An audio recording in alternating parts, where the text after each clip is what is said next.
Hi friends, പുതിയൊരു വീഡിയോയിലേക്ക് എല്ലാവരും സ്വാഗതം ചെയ്യുന്നു. ഞാനിപ്പോൾ എം ജി റോഡിൽ ഇത് അവന്യൂ റിജൻറ്റ് ഹോട്ടലാണ് കേട്ടോ. ആദ്യം തന്നെ ലൊക്കേഷൻ പറഞ്ഞു തന്നേക്കുന്നത്. ഇത് അവന്യൂ റിജൻറ്റ് ഹോട്ടലിൻ്റെ ബാക്ക് സൈഡ് പാർക്കിംഗ് ആണ് കാണുന്നത്.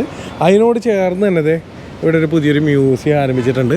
16mm film museum. ഇത് ലോകത്തിൽ ആദ്യമായിട്ടുള്ള മ്യൂസിയം ആണെന്നുള്ളത് ഞാൻ കേട്ടത്. എന്തായാലും നമുക്ക് അതിനെക്കുറിച്ചുള്ള ഫുൾ വിശേഷങ്ങൾ, നിങ്ങൾ കുറേ സിനിമാക്കാർ ഒരാളും തന്നെ ഈ വീഡിയോ മിസ് ചെയ്യരുത്. കാരണം നിങ്ങൾക്ക് കാണാൻ ആഗ്രഹിക്കുന്നത് അല്ലെങ്കിൽ നിങ്ങൾ വന്ന് കാണേണ്ടതാണ്. അതിനെക്കുറിച്ചിട്ടുള്ള എന്തായാലും ഫുൾ വിശേഷങ്ങൾ നമുക്ക് അകത്ത് കയറിയിട്ട് ചോദിച്ച് മനസ്സിലാക്കാം. എന്തായാലും നിങ്ങളെല്ലാവരും വന്ന് കാണാൻ വേണ്ടിയാണ് ആദ്യം തന്നെ ലൊക്കേഷൻ പറഞ്ഞത്. എല്ലാവരും വീഡിയോ കാണിച്ച് കഴിഞ്ഞാൽ ലൊക്കേഷൻ, നമുക്ക് അങ്ങനെയില്ല. ആദ്യമേ ലൊക്കേഷൻ പറഞ്ഞിട്ടുണ്ട്. ഇനി അവിടെ എന്തൊക്കെയുള്ളതെന്ന് നേരിട്ട് കാണിച്ചു തരാം.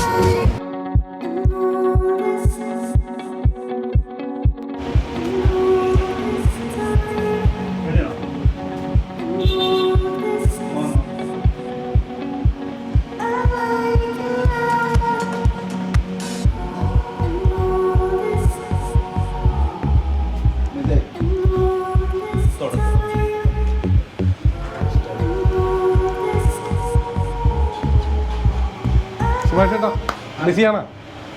ഇല്ല. എന്തായാലും നമുക്ക് ബാക്കി വിശേഷങ്ങൾ സുഭാഷ് ചേട്ടനോട് ചോദിച്ച് മനസ്സിലാക്കാം. അതിന് മുന്നേ സുഭാഷ് ചേട്ടനെ ആ മെഷീനൊന്ന് നമുക്ക് പരിചയപ്പെടാം. സുഭാഷ് ചേട്ടാ ഒന്ന് എന്താണെന്ന് പേരൊക്കെ പറഞ്ഞ് എങ്ങനെയാണ് ഇതിലേക്ക് എത്തിപ്പെട്ടത്, അല്ലെങ്കിൽ ഇങ്ങനൊരു ഇതിലേക്ക് എത്തിയെന്നൊന്ന് ആദ്യം പറഞ്ഞിട്ട് നമുക്ക് ഒന്ന് കാണിക്കാം. നമസ്കാരം, എൻ്റെ ഒരു VK സുഭാഷ് എന്നാണ്. ഞാനൊരു ക്യാമറമാനും ചെറിയ ഡയറക്ടറും ഒക്കെയാണ്. ഡോക്യുമെൻ്ററികളും ഷോർട്ട് ഫിലിംസൊക്കെയാണ് ഞാൻ കൂടുതലായിട്ട് ചെയ്യുന്നത്. പരസ്യങ്ങളും ചെയ്യുന്നുണ്ട്. കന്നഡയിലാണ് കൂടുതൽ വർക്ക് ചെയ്യുന്നത്. ഇവിടെ ഈ അമ്മയെ ഞാൻ വളരെ അതിശയമായിട്ട് കണ്ടതാണ്. അപ്പോൾ അമ്മ ഇവിടെ ഒരുപാട് സാധനങ്ങൾ ഇങ്ങനെ സൂക്ഷിച്ചിട്ടുണ്ടെന്ന് പറഞ്ഞു. അതെല്ലാം ഏതാണ്ട് നശിപ്പിക്കപ്പെട്ട രൂപത്തിലായിരുന്നു. അങ്ങനെ ഞാൻ വന്ന് നോക്കി. ഞാനൊരു സിനിമാ പ്രാന്തനായതുകൊണ്ടും സിനിമയുടെ ചരിത്രത്തിൽ സ്നേഹിക്കുന്ന ഒരാളായതുകൊണ്ടും ഇത് ഇങ്ങനെ നശിക്കാൻ പാടില്ല, ഇത് സംരക്ഷിക്കണമെന്നുള്ള തീരുമാനം ഞങ്ങൾ ഒരുമിച്ചെടുത്തു. പക്ഷെ അതിനോട് എന്ത് ചെയ്യും, എവിടെ തുടങ്ങുമെന്ന് എനിക്കറിയില്ലായിരുന്നു. അത്രയും റഫ് ആൻഡ് ടഫായിരുന്നു ഇവിടുത്തെ ഒരു കാഴ്ച എന്ന് പറഞ്ഞാൽ. അത് 10 വർഷമായിട്ട് കൂട്ടിക്കിടന്ന ഒരു വീട്ടിൽ ഇത്രയും നിധി പോലെ മലയാള സിനിമയുടെ ചരിത്രം ഉറങ്ങിക്കിടപ്പുണ്ടെന്നുള്ളത് മനസ്സിലാക്കിയപ്പോൾ ഞാൻ ശരിക്കും പറഞ്ഞാൽ അത്ഭുതപ്പെട്ടു. അങ്ങനെ ഞങ്ങൾ ഓരോ കാര്യങ്ങളായിട്ട് ഇവിടുന്ന് കുടിച്ചെടുത്തെന്ന് വേണമെങ്കിൽ പറയാം. അത്രയും മൂടപ്പെട്ട കിടക്കുകയായിരുന്നു. ഇവരെ വീട് റിപ്പയർ ചെയ്യാൻ നോക്കിയപ്പോഴേക്കും ആ പണിയേറ്റ ആൾക്കാരെല്ലാം ഇത് നശിപ്പിക്കാനാണ് നോക്കിയത്. അവർക്ക് മുന്നിൽ ഇതെല്ലാം വെറും ആക്രിസാധനങ്ങൾ മാത്രമായിരുന്നു. അവർക്ക് ഇതിൻ്റെ ചരിത്ര ബോധം അല്ലെങ്കിൽ ഇതിൻ്റെ ചരിത്രപരമായ വാല്യൂ തിരിച്ചറിയാൻ പറ്റില്ല. അപ്പോൾ അവർ നശിപ്പിക്കാൻ നോക്കി. അങ്ങനെ അമ്മ തിരിച്ചറിഞ്ഞിട്ട് അമ്മ അവരെ പണി അവസാനിപ്പിച്ചു. അങ്ങനെ 10 കൊല്ലത്തോളം ഇതിങ്ങനെ പൂട്ടിക്കിടന്നു. അതിങ്ങനെ മൂടപ്പെട്ട് കിടന്നു.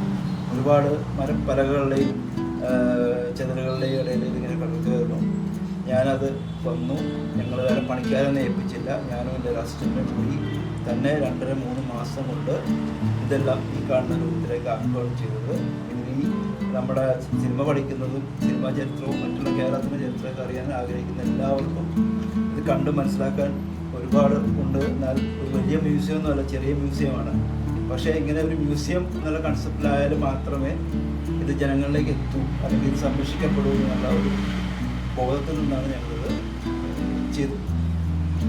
ഞാനൊന്ന് ഡേക്കാരനാണ്. അമ്മച്ചീനെ പരിചയപ്പെടുത്തുന്നതിന് മുന്നേ സുഭാഷ് ചേട്ടൻ നേരത്തെ പറഞ്ഞാൽ ഈ സാധനമൊക്കെ വല്ല ഇപ്പോൾ പണിക്കാരെ കൊണ്ട് വിറ്റേച്ചെങ്കിൽ ആരെങ്കിലുമൊക്കെ ഒരാളുടെ വീട്ടിൽ ഓരോരോ സാധനങ്ങളൊക്കെ ആയിട്ട് ഇരുന്നാണ് അല്ല. ഇതിൻ്റെ സത്യം പറഞ്ഞാൽ പലരും ഇങ്ങനെ കളയാറുണ്ട്. അത് അതിന് ആ ഫീൽഡിലുള്ള ആരോടെങ്കിലും ചോദിച്ചിട്ട് വെറുതെ കൊടുത്താലും അത് അവർക്ക് ഉപകാരപ്പെടും. ഒരിക്കലും നശിപ്പിച്ച് കളയരുതെന്ന് ഞാൻ പറഞ്ഞാണ്. പലപ്പോഴും ഞാൻ കണ്ടിട്ടുണ്ട്. അങ്ങനെ അമ്മച്ചീനെ ഒന്ന് പരിചയപ്പെടുത്താൻ. അമ്മച്ചിയുടെ പേര് പറയാം. എൻ്റെ പേര് ജയ, വൈഫ് ഓഫ് ബാലകൃഷ്ണ അക്കമ്മത്തിൻ്റെ ഹസ്ബൻഡിൻ്റെ പേര്. പിന്നെ ഞാൻ ഇവിടെ വന്നിട്ട് ഇപ്പം 50-52 കൊല്ലമായി.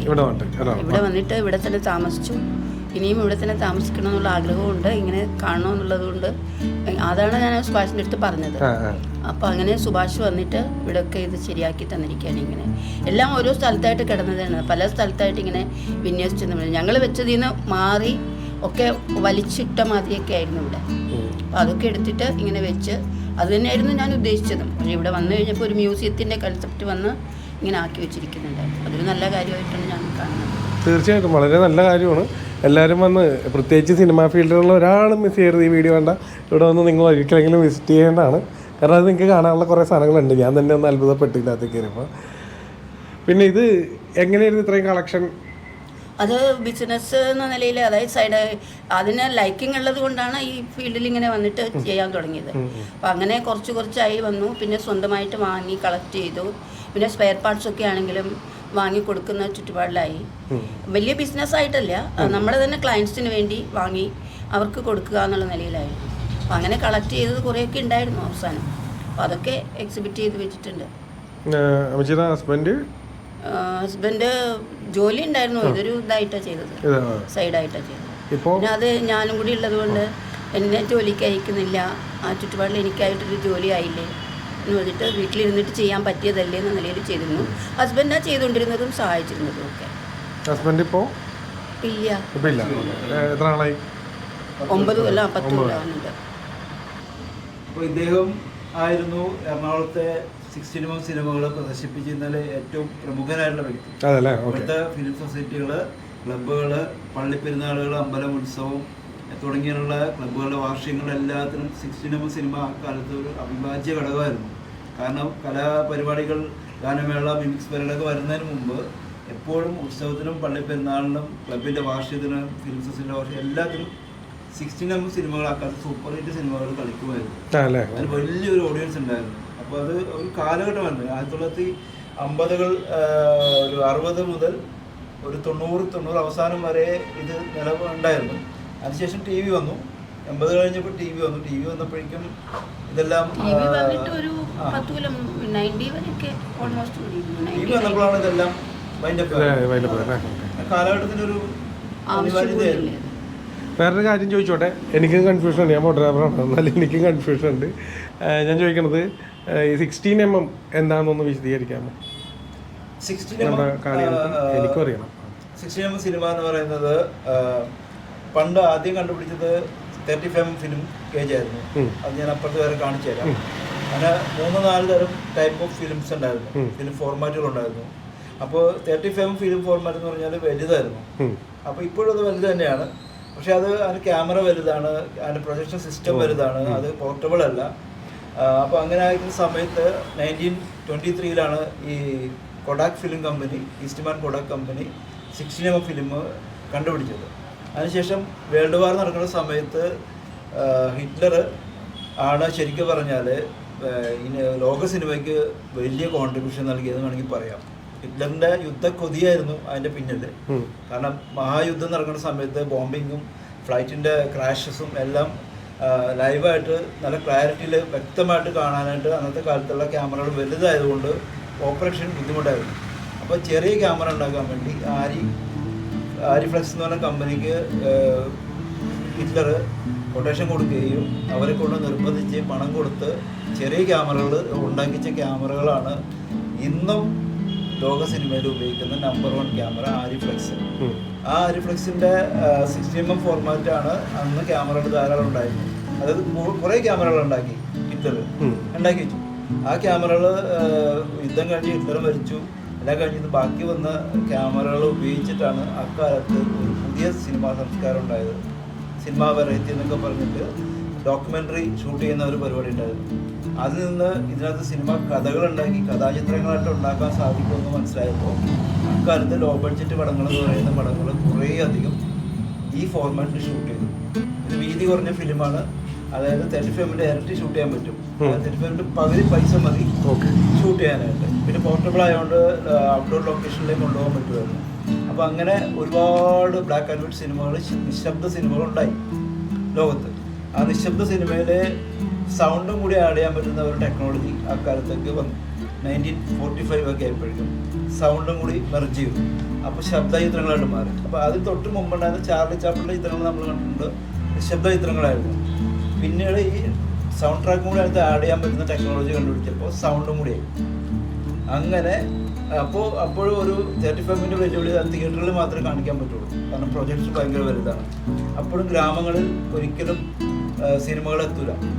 അപ്പോൾ ഗ്രാമങ്ങളിലേക്ക് കൊണ്ടുനടന്ന് കാണിക്കാൻ പറ്റുന്ന രൂപത്തിലേക്ക് മാറ്റാൻ വേണ്ടിയാണ് 16mm ഏറ്റവും കൂടുതൽ സഹായകരമായത്. അപ്പോൾ 16mm സിനിമ അങ്ങനെ ഒരു ബോക്സിൽ ഒരു പ്രൊജക്ടറും അതിൻ്റെ ലെൻസുകളും അതിൻ്റെ ഫിലിം ബോക്സൊക്കെ ആയിട്ട് ഈ ജയ കാമത്തിനെയും ബാലകൃഷ്ണ കാമത്തിനെയും പോലുള്ള ആളുകൾ ലോകം മുഴുവൻ ഗ്രാമങ്ങളിൽ കറങ്ങി നടന്നു സിനിമ കാണിക്കാനായിട്ട്. അത് കാണാൻ ലോകം മുഴുവൻ ആ സ്ക്രീനിൻ്റെ മുന്നിലേക്ക് വന്നത് പുതിയൊരു അനുഭവമായിരുന്നു.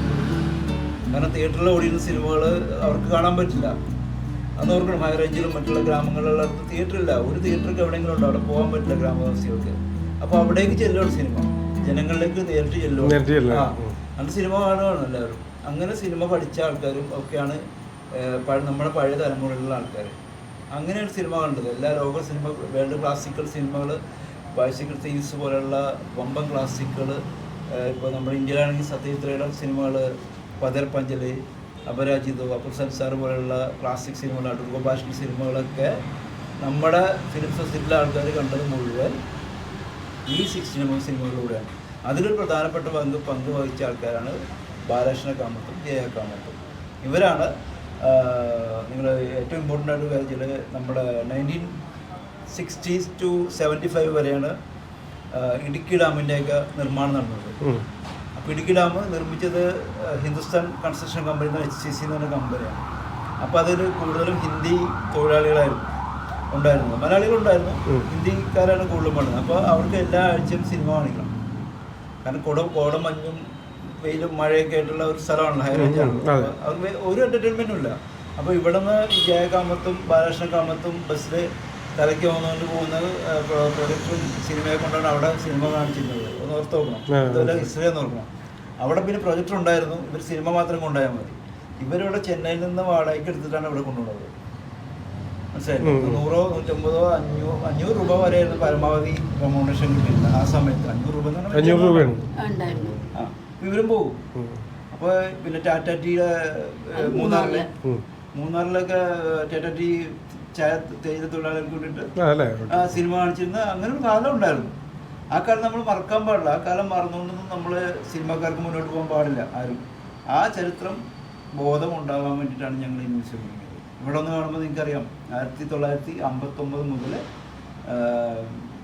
ഉള്ള സിനിമകളുടെ ഒറിജിനൽ പോസ്റ്റേഴ്സ്, ഫിലിം പ്രിൻ്റുകൾ, സിനിമ ഉപകരണങ്ങളെല്ലാം ഞങ്ങളിവിടെ സൂക്ഷിച്ചിട്ടുണ്ട്. ഞങ്ങളുടെ കയ്യിൽ കിട്ടിയ കാര്യങ്ങളെല്ലാം ഞങ്ങൾ ഭദ്രമായിട്ട് ഇവിടെ എടുത്തു വെച്ചു.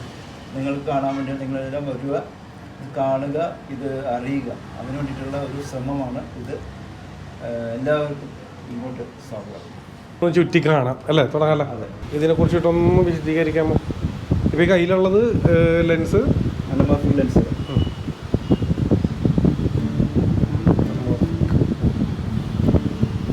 അത് സൂം ചെയ്യാൻ പറ്റും അല്ല? പിന്നെ ഫോക്കസിങ് മാത്രം അല്ലേ? ഓക്കെ. ഇത് അനമോർഫിക് ലെൻസാണ്.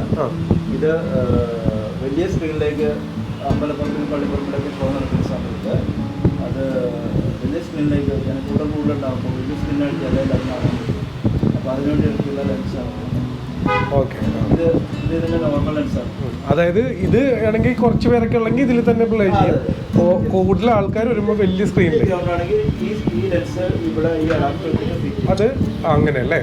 ഫിറ്റ് ചെയ്തിട്ട് ഈ ലെൻസ് ഇവിടെ കഴിയുമ്പോൾ വലിയ സ്ക്രീനിലേക്ക് കിട്ടും. അപ്പോൾ സിനിമാസ്കോപ്പ് പടങ്ങളൊക്കെ കാണാൻ പറ്റും. ഓക്കെ. ഇതിൻ്റെ അകത്ത് വന്ന ലെൻസ് അങ്ങനെയാണ് ഇത് പ്രവർത്തിപ്പിക്കുന്നത് അല്ലേ? ഫിലിം അപ്പോൾ എവിടെയാണ്? ഫിലിം ഇതാണ് ഫിലിം. ഇതിൽ വന്നിട്ട് ഇതിനകത്തോട് കയറി ഇവിടെ വന്നിട്ട് ഇതിന് ചുറ്റും. ഓക്കെ. അങ്ങനെയാണ് 24 ഫ്രെയിമാണ് സെക്കൻഡ് അറിയാലോ. അത് 24 ഫ്രെയിം വെച്ച് ഓടി കൊടുത്താൽ നമുക്ക് പടം കാണാം. ഓക്കെ. വഴി ഓടും ഇങ്ങനെ ലൈറ്റ് ഓടും അല്ലേ? അതിനുള്ള ബൾബ് ഉണ്ടാവും. ഇതിനുള്ള ബൾബുണ്ട്. ആ ബൾബൊക്കെ അവിടെ ഞാൻ വേറെ കാണിച്ചു തരാം. അത് വെച്ചിട്ടാണ് സ്ക്രീൻ.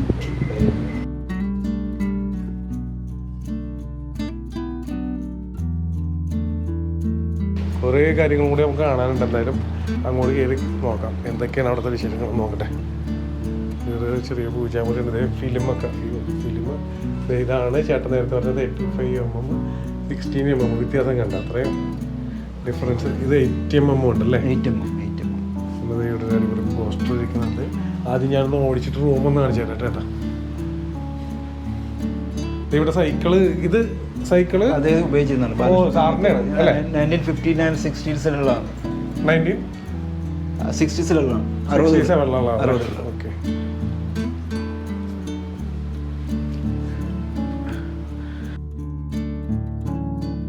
ഇത് 35 ഫിലിമാണ്. ഇതിപ്പോഴും യൂസ് ചെയ്യുന്ന ഫിലിമാണ്. ഡിജിറ്റലായെങ്കിലും ഇപ്പോഴും ലോകത്ത് ഈ ഫോർമാറ്റ് ഉപയോഗിക്കുന്നുണ്ട്. ഇപ്പോൾ ഓസ്കർ കിട്ടിയിട്ടുള്ള പല പടങ്ങളും ഈ സിനിമ ഇത് ഷൂട്ട് ചെയ്യുന്നതാണ്. നമ്മുടെ മലയാള സിനിമയിലൊക്കെ ഇന്ത്യൻ സിനിമയിൽ ഫിലിം ഇല്ലാതായി കഴിഞ്ഞു എന്നുണ്ടെങ്കിൽ പറയാം. 99% ഇല്ലാതായി കഴിഞ്ഞു, ഫിലിം ഷൂട്ട് ചെയ്യുന്നില്ല ആരും. പക്ഷേ ഈ ഫോർമാറ്റ് കോമൺ ആണ്, ഇപ്പോഴും ഉപയോഗിക്കുന്നുണ്ട്. ഇത് ഇപ്പോൾ ഇല്ലയെന്ന് തന്നെ പറയാം. ഇത് 16mm ഫിലിമാണ്. ഇപ്പോഴും ഹോളിവുഡിൽ ചില ആളുകൾ ഉപയോഗിക്കുന്നുള്ളതായിട്ട് നമുക്കറിയാം. ഇന്ത്യയിൽ ചില ആൾക്കാർ മാത്രം ഉപയോഗിക്കുന്നുണ്ട്. വളരെ ബുദ്ധിമുട്ടുള്ള പരിപാടിയായത്. കാരണം വെച്ചാൽ ഇത് പ്രോസസ്സ് ചെയ്യാനൊക്കെ ഇംഗ്ലണ്ടിലോ അല്ലെങ്കിൽ അമേരിക്കയിലോ കൊടുത്തയക്കുന്ന ഒരു അവസ്ഥയിലുള്ളത്. ഇത് നമ്മുടെ ഒരു വിരലിന്റെ വീതിയുള്ള ചേട്ടന് ഇതിന്റെ പകുതി ചിലപ്പോൾ ചിലരൊക്കെ കണ്ടു കാണാൻ അല്ലെങ്കിൽ യൂസ് ചെയ്തിട്ടുണ്ടാവും. അത് 35mm പകുതിയാണ്. അത് കണ്ടോ, നേർപകുതിയാണ്. എന്നാൽ 16mm പകുതിയാണ് 8mm. കണ്ടോ ഇതിന്റെ പകുതി കണ്ടോ. ഇതെല്ലാം സൗണ്ട് ട്രാക്കുള്ള സൗണ്ട് ഫിലിമാണിത്, നിശബ്ദ ചിത്രങ്ങളല്ല. ഇതിൽ നിങ്ങൾ സൂക്ഷിച്ച് നോക്കി അറിയാൻ പറ്റും. ഇത് ജംഗിൾ ബുക്ക് എന്ന് പറഞ്ഞ സിനിമയുടെ ഒരു ചെറിയ പീസ് ഞാനിവിടെ എടുത്ത് വെച്ചിരിക്കുന്നത്. ഇതിൽ ബഗീര എന്ന് പറഞ്ഞ ക്യാരക്ടറിന് വ്യക്തമായിട്ട് കാണാൻ പറ്റും. ചിലപ്പോൾ കാണാൻ പറ്റും. നിങ്ങൾക്ക് കാണാൻ പറ്റും. കാണാൻ പറ്റും. അത് ഞങ്ങൾ വേറെ രീതിയിൽ പ്രോസസ്സ് ചെയ്യുന്നുണ്ടായിരുന്നു. അപ്പോൾ അത് ഞാൻ അവിടെ കാണിച്ചു തരാം. ഇത് തിക്കുറിശി സുകുമാരൻ നായർ ഡയറക്റ്റ് ചെയ്ത സിനിമയാണിത്. KS ഗോപാലകൃഷ്ണൻ പ്രൊഡ്യൂസ് ചെയ്ത സിനിമയാണ് പളുങ്കുപാത്രം. അന്നത്തെ പോസ്റ്ററിൻ്റെ പ്രത്യേകത കണ്ടോ, സിംഗിൾ കളേഴ്സ്, ഡബിൾ കളറാണ്, 3 കളറാണ്. അത് അങ്ങനെയാണ്, ഫോട്ടോ വെട്ടി ഒട്ടിക്കുന്ന പരിപാടിയായിരുന്നു മൊത്തത്തിൽ. ഇതും അങ്ങനെ തന്നെ. അത് 1970 ഒറിജിനൽ പോസ്റ്ററാണ്. ഇത് ഇനിയെങ്കിലും എന്നൊരു സിനിമയുടെ ഒറിജിനൽ പോസ്റ്ററാണ്. ഇത് നോക്കൂ, കണ്ടോ. അത് ഫോട്ടോഷോപ്പ് ഒന്നും ഇല്ലാത്തതുകൊണ്ടിട്ട് ഇത്തരം കൈകൊണ്ടുള്ള ഡിസൈനിങ് ആണ് നടന്നിരുന്നത് ആ സമയത്ത്. ഇത് നോക്കൂ, ഇത് ബെൽ ആൻഡ് ഹൗവൽ എന്ന് പറഞ്ഞ അമേരിക്കൻ കമ്പനിയുടെ പ്രൊജക്ടറാണ്. ഇത് സൂട്ട് കേസിന്റെ രൂപത്തിലാണ്. ഇതെല്ലാം എടുത്തു കഴിഞ്ഞിട്ടുണ്ടെങ്കിൽ റിമൂവ് ചെയ്ത് അകത്തേക്ക് ഫിറ്റ് ചെയ്യാൻ പറ്റും. ഇതെല്ലാം കഴിഞ്ഞ ഒരു സൂട്ട് കേസ് മാതിരി കൊണ്ട് നടക്കാൻ പറ്റും. ഇതിന് തന്നെ സ്പീക്കറാണ്, അത് കണ്ടോ. അങ്ങനെയാണ് ഇത് അമേരിക്കൻ മേഡാണ്. അത് ഏത് ഇയറിലൊക്കെ ആയിരിക്കും? അത് 60-കളിലാണ്. ഓ, ആ ടൈമില് ക്രിയേറ്റിവിറ്റി അല്ലേ? ഇത് അത് വേൾഡ് ഫേമസ് ആയില്ലെങ്കിലും കുറേയൊക്കെ നന്നായിട്ട് പറ്റും. കാരണം ഇത് സൗകര്യമായിരുന്നു. ഇതെല്ലാം തുറക്കാൻ പറ്റും. തുറന്നു കഴിഞ്ഞാൽ ഇതിൻ്റെ ഉള്ളിൽ ലെൻസ് വരാം. അപ്പോൾ ഷോ കഴിഞ്ഞിട്ട് ഇതെല്ലാം മടക്കി അതിനുള്ളിൽ തന്നെ വെച്ചിട്ട് എടുത്തുകൊണ്ട് പോകും. രണ്ട് പെട്ടി കൊണ്ടുപോയാൽ സ്പീക്കറും. ഇത് ഫിലിം ബോക്സ്. ഇതിലാണ് ഫിലിം കൊണ്ടുപോയിരുന്നത്. ഇനി ഇതാണ് waves of life, waves of memories എന്ന് പറയുന്ന നമ്മുടെ ഇമ്പോർട്ടൻ്റ് റൂം. ഇതിനകത്തിരിക്കുന്ന എല്ലാ പോസ്റ്റേഴ്സും ഒറിജിനലാണ്. എല്ലാ കാര്യങ്ങളും ഒറിജിനൽ മാത്രമേ ഉള്ളൂ, വേറെ പ്രിന്റഡ് സംഭവമില്ല. വരും. ഇത് ഭാർഗവി നിലയത്തിന്റെ ഒറിജിനൽ പോസ്റ്റർ.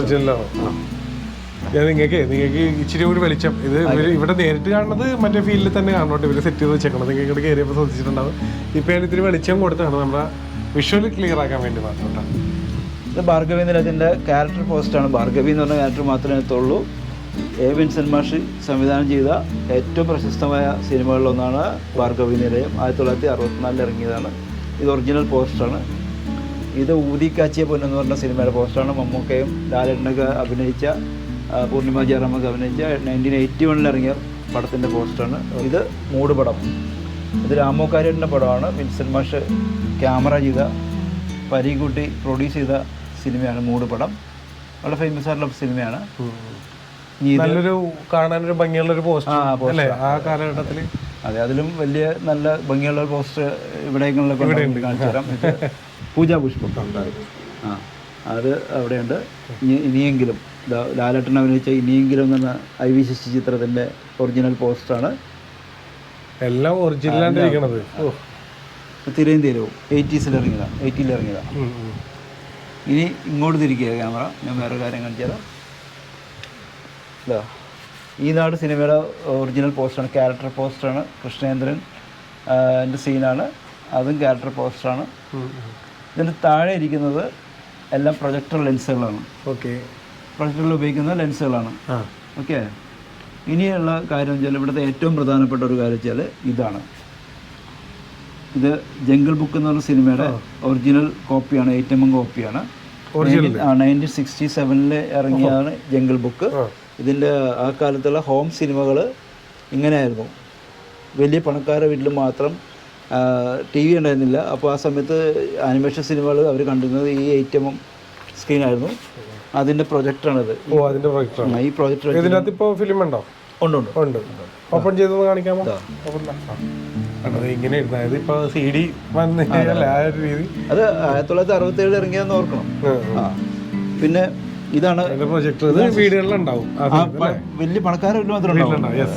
ഇത് ഭരതൻ കൈകൊണ്ട് വരച്ച പോസ്റ്റർ. അത് അതെ, നിദ്ര അന്നത്തെ ഫേമസ് ആയിട്ടുള്ള സിനിമയാണ്. ഈ അടുത്ത് റീമേക്ക് ചെയ്തു, സിദ്ധാർത്ഥ് ഭരതൻ റീമേക്ക് ചെയ്തിരുന്നു. പക്ഷേ അതല്ല, ഇത് 1981 ഇറങ്ങിയ പോസ്റ്ററാണിത്. കണ്ടോ, ഭരതൻ കൈകൊണ്ട് വരച്ച പോസ്റ്ററാണ്. ഇത് ഫിലിം സ്പൂളുകളാണ്. 6mm സിനിമകൾ ചുറ്റി ക്യാനിൽ വന്നിട്ടുണ്ട്. ഇതിലായിരുന്നു. ഇതാണ് 16mm സ്ക്രീൻ. ഇതാണ് സ്ക്രീൻ. ഇത്ര ഉണ്ടായിരുന്നുള്ളൂ സ്ക്രീൻ എന്ന് പറയുന്നത്. ഇത് താഴേക്ക് വന്നു കഴിഞ്ഞാൽ ഇതെല്ലാം ഫിലിം നോട്ടീസല്ലേ, സിനിമാ നോട്ടീസുകൾ. സിനിമാ നോട്ടീസുകൾ പ്രിൻ്റ് ചെയ്യാൻ ഉപയോഗിക്കുന്ന അച്ചുകളാണത്, ബ്ലോക്കുകളാണ്. ബ്ലോക്കുകളാണ്. അതായത് ഇത് ഈ നാടിൻ്റെ ബ്ലോക്കാണ്. കണ്ടോ, തല തിരിഞ്ഞിരിക്കുള്ളൂ, ശരിയാവുള്ളൂ. കണ്ടോ, ഇന്നുണ്ടെങ്കിൽ നാളെ, അങ്ങനെ കുറേ സിനിമകളിലുണ്ട്. കണ്ടോ, 75-ാം ദിവസം, 100-ാം ദിവസം അങ്ങനെ വരും. കണ്ടോ, ഇത് ഈ ബ്ലോക്കുകൾ ഉപയോഗിച്ചാലും പ്രിൻ്റ് ചെയ്തിട്ടുള്ളത്. ഇതെല്ലാം ഫിലിം ബോക്സുകളാണ്. കണ്ടോ, ഇനി അങ്ങോട്ട് വരും. അത് പഴയ ടേപ്പ് റെക്കോർഡറാണ്. അതെ, അതൊക്കെ 80കളിൽ ഇറങ്ങിയ ടേപ്പ് റെക്കോർഡറാണ്. ഇത് ആണ് സ്റ്റെപ്പ് ഡൗൺ. അതായത് 110 വോൾട്ടൊക്കെ ഈ പ്രൊജക്ടറിന് ആവശ്യം ഉണ്ടായിരുന്നുള്ളൂ. അപ്പോൾ ഗ്രാമങ്ങളിൽ ചെല്ലുമ്പോൾ അതിൽ കൂടുതൽ വോൾട്ടേജ് ഉണ്ടാവുള്ളൂ എന്തായാലും. അപ്പോൾ അത് സ്റ്റെപ്പ് ഡൗൺ ചെയ്താൽ മാത്രമേ പ്രൊജക്ടർ ഉപയോഗിക്കാൻ പറ്റുള്ളൂ, കത്തിപ്പോവും. അതിനുള്ള സാധനമുണ്ട്. ഭയങ്കര വെയിറ്റ്, അതിനെ പൊങ്ങൂല. ഭയങ്കര വെയിറ്റാണ്. എത്ര വെയിറ്റാണ്. ഇത് ഇങ്ങോട്ട് വരും. ഇങ്ങോട്ട് വന്നു കഴിഞ്ഞാൽ ഇതെന്ന് പറഞ്ഞാൽ ഇത് സ്ലൈഡ് പ്രൊജക്ടർ എന്ന് പറയും. കേട്ടോ, ഇത് ഇങ്ങനെ ഓപ്പൺ ചെയ്തിട്ടുണ്ടെങ്കിൽ ഇതിനകത്ത് ഫിലിം റോൾ ഇട്ടിട്ടുണ്ടെങ്കിൽ ഇവിടെ റൊട്ടേറ്റ് ചെയ്ത് കഴിഞ്ഞിട്ടുണ്ടെങ്കിൽ സൈഡുകൾ വരും. അതായത് ഇനി വരാൻ പോകുന്ന സിനിമ പുക വലിക്കരുത്, അങ്ങനെയുള്ള മുന്നറിയിപ്പുകൾ കാര്യങ്ങളൊക്കെ ഉണ്ടല്ലോ, അതൊക്കെ ഇതിലൂടെയാണ് കളിച്ചത്. ഈ ലെൻസ് ആയിട്ട് കഴിഞ്ഞിട്ടുണ്ടെങ്കിൽ അതങ്ങനെ വരും. അതായത് മറ്റുള്ളത് മറ്റേ പ്രൊജക്ടറുകളിൽ അതിന് വലിപ്പം കണ്ടില്ലേ, വ്യത്യാസം കണ്ടില്ലേ. അത് ഇത് ചെറിയ ഇത് കോമൺ ആയിട്ട് വരുന്ന സാധനങ്ങളൊക്കെ അതെ, നിശ്ചല ചിത്രങ്ങളായിരിക്കും. ഇത് മറ്റൊരു അനമോർഫിക് ലെൻസാണ്. ഇത് ബിഗ് എൻലാർജ്മെന്റിന് വേണ്ടിയിട്ട്. ഇതും പ്രൊജക്ടറിന്റെ ലെൻസുകളാണ്. കണ്ടോ, ലെൻസാണ്. ഇത് വളരെ ഇമ്പോർട്ടൻ്റ് ആയ വേറൊരു സാധനമാണ്. ഇതെല്ലാം ഇതിനകത്ത് പെട്ടാണ്. ഇത് കണ്ടോ, ഇത് ഫിലിം കട്ടർ എന്ന് പറയും. കട്ടർ സിമെൻ്റ് എന്ന് പറയും. സിമെൻ്റ് എന്ന് പറഞ്ഞ കമ്പനിയുടെയാണ്. ഇത് ഫിലിം പൊട്ടിപ്പോകുമല്ലോ, പൊട്ടിപ്പോകുമ്പോൾ ജോയിൻ ചെയ്യാൻ വേണ്ടി ഉപയോഗിക്കുന്ന അതിസൂക്ഷ്മമായിട്ടുള്ള ഉപകരണമാണ് സാധനം. ഇതിൽ ഫിലിമിൻ്റെ ഉള്ളിലേക്ക് വെച്ചിട്ട് ഇങ്ങനെ വെച്ച് കഴിഞ്ഞാൽ കട്ടാവും. കട്ട് ചെയ്തിട്ട് ഇവിടെ സ്ലൈസ് ചെയ്ത് ഒട്ടിക്കാനുള്ളതാണ്. ഒട്ടിക്കുക. അപ്പോൾ മൈക്രോ മില്ലിമീറ്റർ പോകാൻ പാടുള്ളൂ ഒട്ടുമ്പോൾ, അല്ലെങ്കിൽ സിനിമ ബാധിക്കും. സൗണ്ട് ട്രാക്കൊക്കെ മാറിപ്പോകും. മനസ്സിലായോ? ഇത് രണ്ടെണ്ണം ഉണ്ട് നമ്മുടെ അടുത്ത്. പഴയ കാസറ്റ്സ്, ഓഡിയോ കാസറ്റ്സ്. ഇങ്ങോട്ട് വന്നാൽ ഇത് മീൻ സിനിമയുടെ ഒറിജിനൽ പോസ്റ്ററാണ്. 1980. കണ്ടോ, മധു കണ്ടോ, ഇത്രയും വലിയ പോസ്റ്റർ അക്കാലത്ത്. ഇതൊക്കെ പേപ്പറാണല്ലേ. ഇതൊക്കെ പൊടിഞ്ഞു പോകും തൊട്ട് കഴിഞ്ഞാൽ. സിനിമാസ്കോപ്പ് കൊടുത്തിട്ടുണ്ട്. കണ്ടോ, 1980 വർഷം എത്രയായി? അത് നോക്കൂ. ഇതാണ് ഇവിടുത്തെ ഏറ്റവും പഴയ പോസ്റ്റർ, 1959. കണ്ടോ, ഏറ്റവും പഴയത്. ഇത് പ്രേം നവാസ് ആണ്, പ്രേം നസീർ അല്ല. പ്രേം നസീറിന്റെ ബ്രദറാണ്. അതെ, ബ്രദറാണ്. ഇത് ഈ നാട് സിനിമയുടെ ക്യാരക്ടർ പോസ്റ്ററാണ്. നമ്മുടെ ലാലുലക്സ്. അപ്പൊ നിങ്ങൾ ആലോചിക്കേണ്ടത് ഇന്നല്ല ക്യാരക്ടർ പോസ്റ്റർ ഇറങ്ങിയത്, അന്നേ ഇറങ്ങി തുടങ്ങി. അത് 64 ഇറങ്ങി തുടങ്ങണില്ലേ. നമ്മൾ വിചാരിക്കും ഇന്നാ ഇറങ്ങി തുടങ്ങി. അതൊന്നുമല്ല. ഈ നാട് ഉണ്ടോ, അതാ നോക്കൂ. നിദ്രയുടെ ഒറിജിനൽ പോസ്റ്റർ ഉണ്ടോ, ഭരതൻ കൈ കൊണ്ട് വരച്ചാണ്. ഒരെണ്ണം കൂടി ഉണ്ട്. കണ്ടോ, ഇതാ രണ്ടെണ്ണമുള്ള നമ്മുടെ അടുത്തുള്ളത്. നിദ്ര മുകളിലേക്ക്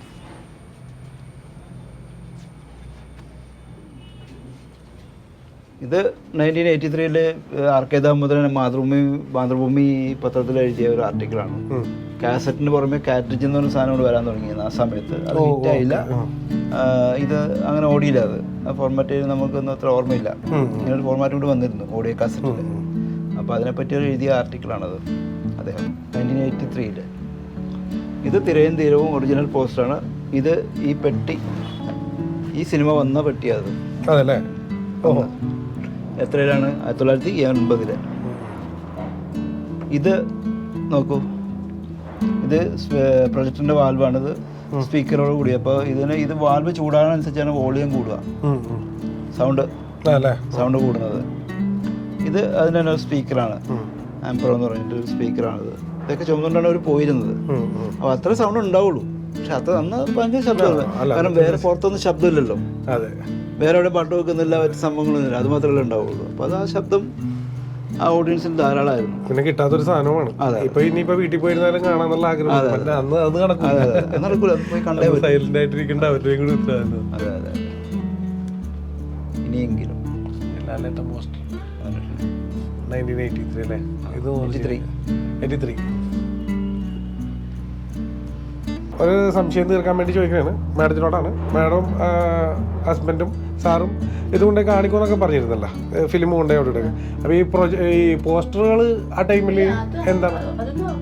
അതല്ല, പോസ്റ്ററുകളുടെ കളക്ഷൻ വന്നത് എങ്ങനെയാണെന്ന് അറിയാനൊരു സിനിമ ഡിസ്ട്രിബ്യൂട്ട് ചെയ്യുന്ന തീർച്ചയായിട്ടും ഒരു സിനിമകളായവരും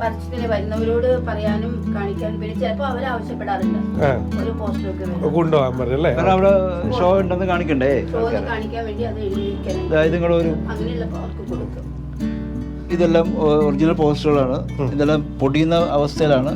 അപ്പോൾ അതുകൊണ്ട് ഞങ്ങളിത് വളരെ ശ്രദ്ധിച്ചാണ് ഇപ്പോൾ ചെയ്തുകൊണ്ടിരിക്കുന്നത്. ഇനി ഓരോന്നായിട്ട് ഞങ്ങൾക്ക് ഇനി പ്രിസർവ് ചെയ്യാനുണ്ട്. അപ്പോൾ നമ്മൾ ചാർട്ട് പേപ്പറിലേക്ക് ഒട്ടിച്ചാണ് ഇത് ബലപ്പെടുത്തുന്നത്. അത് വളരെ ശ്രദ്ധിച്ചേണ്ട പണിയാണ്. കാരണം വെച്ചാൽ പൊടിഞ്ഞു പോകും. ഒരു ഫാൻ ടാപ്പ് പോലും ഒരു പീസൊക്കെ പറന്നു പോകും. ഇവിടെ വരുന്നവരും പ്രത്യേകം ശ്രദ്ധിക്കേണ്ടതാണ് കേട്ടോ. കുട്ടികളൊക്കെ ആയിട്ട് വന്നു കഴിഞ്ഞാൽ തുടരുത്, ഒന്നിനും തുടരുത്. കാരണം പേപ്പേഴ്സ് അത് പോയാൽ അതിന് അത്രയും വില പിടിപ്പുള്ളതാണ്. നിങ്ങൾ ഈ വീഡിയോ കണ്ടപ്പോൾ മനസ്സിലായിട്ടുണ്ടാവും. അപ്പൊ അന്ന് തൊട്ട് ഇതിങ്ങനെ കളക്ട് ചെയ്ത് വെക്കാൻ ആരുടെ ആഗ്രഹമായിരുന്നു? അല്ല, മാഡത്തിനായിരുന്ന കൂടുതൽ ഇഷ്ടം അല്ലെങ്കിൽ സാറിനായിരുന്ന? രണ്ടുപേരും ചെയ്യുമായിരുന്നു. രണ്ടുപേരും അപ്പോൾ ഒറ്റക്കെട്ടായിരുന്നു സിനിമ. അവരന്ന് എടുത്ത് വെച്ചുകൊണ്ടാണ് നമുക്ക് തീർച്ചയായിട്ടും. അല്ല, ഇത്രയും കൊല്ലം വെക്കുക എന്ന് പറഞ്ഞാൽ സാരല്ല. ഇപ്പൊ ഈ പറഞ്ഞമാതിരി ജോലിക്കാർ വന്ന് ചെയ്തപ്പം വാസുതിൽ എന്തോ വാർക്കപ്പണി എന്തൊക്കെയോ ചെയ്തിട്ടുണ്ട്. വെള്ളം വീണ് അപ്പടി നനഞ്ഞൊക്കെ ആയി അതെടുത്ത് പുറത്തിട്ടതാണ്. ആളുടെ സുഭാഷ് എടുത്ത് വെച്ചതാണ്. എല്ലാം കളഞ്ഞു പോയി, കുറേ പോയി. കാരണം നമ്മളെ കുറേ സിനിമകളുടെ ഒറിജിനൽ പോസ്റ്റർ ഒന്നും ഇപ്പോൾ കാണാനില്ല, ഗൂഗിളിലൊന്നും ഉണ്ടാവില്ല. ഭയങ്കര തീരാ നഷ്ടമാണ്. ആ നഷ്ടം ഓർത്താൽ ഇപ്പോഴും ബുദ്ധിമുട്ടാണ്. ഒരുപാട് ബുദ്ധിമുട്ടി വെച്ചതാണ് അതൊക്കെ പുറത്ത്. അത് ഈ പറഞ്ഞ മാതിരി അറിഞ്ഞിരുന്നില്ല, പൂട്ടിക്കിടക്കുന്നതായിരുന്നു. അപ്പോൾ വന്ന് നോക്കിയപ്പോഴാണ് അപ്പടി നനഞ്ഞ് കുതിർന്ന് ഒന്നിനും ആവാത്തൊരു ചുറ്റുപാടിലായിരുന്നു. എന്ത് ചെയ്യണം, അയ്യോ ഇതെങ്ങനെ എന്താ ഇനി ചെയ്യുക എന്നുള്ളൊരു ഇതിലായിരുന്നു അന്ന്. പിന്നെ ആരൊക്കെയോ അന്ന് ഉണ്ടായിരുന്നവരൊക്കെ എടുത്ത് ഉണക്കാനൊക്കെ പുറത്തൊക്കെ വെച്ചിട്ട് അങ്ങനെ എടുത്തു വെച്ചതാണ്. ഇതല്ല, കുറേ ബുക്സും അതും ഇതൊക്കെ ഉണ്ടായിരുന്നു.